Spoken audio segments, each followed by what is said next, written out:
Welcome to my 1975 Corvette convertible YouTube channel. I am the original owner and bought this car off the showroom floor back on January 13, 1975 at Weber Chevrolet in St. Louis, Missouri. At this time, all the Corvettes were assembled at the Chevrolet plant in St. Louis before the plant moved to Kentucky. A few years after I retired, I started to restore my old Corvette after it hadn't been started for over 6 years. I drained the gas, put new gas back in, replaced the battery, spray carburetor cleaner in the carburetor, and it started.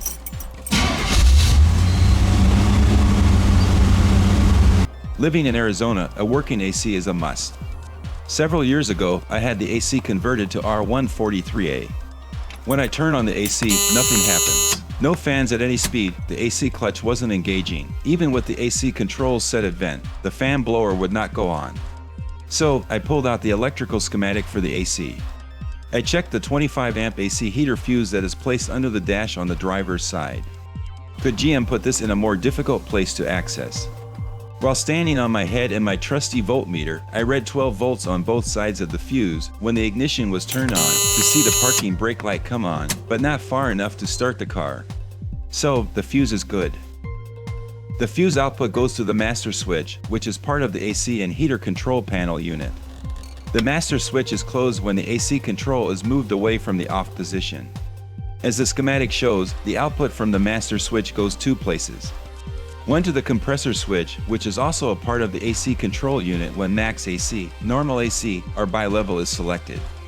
The second place the master switch goes to is to the feed or common contact in the 5-position blower switch. 3 of the 4 outputs of the fan blower switch go to the resistor network in the engine compartment. These resistors drop the voltage to the blower motor for various fan speeds from low, medium-low, and medium-high.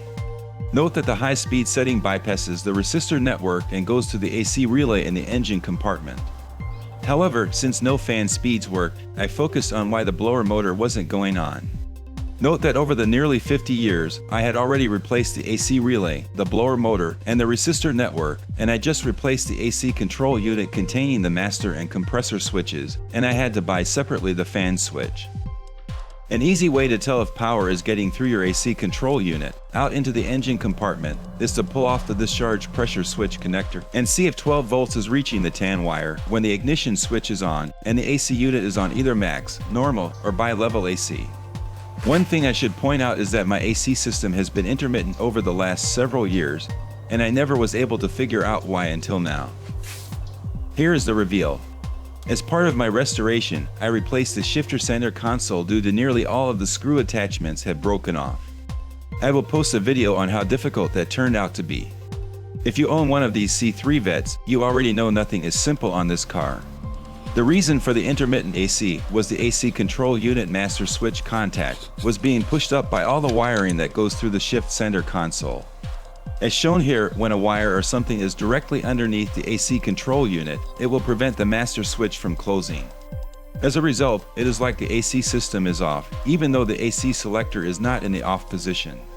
This was made worse when I had a new shifter center console with working attachment points to screw down the shifter console upper trim plate. This pushed the AC control unit even down further, interfering with the master switch operation. By rerouting the massive number of wires directly below the AC control unit, this fixed this problem.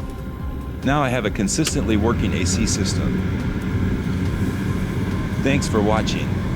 I plan to have several more videos of my exploits on working on my 1975 Vette.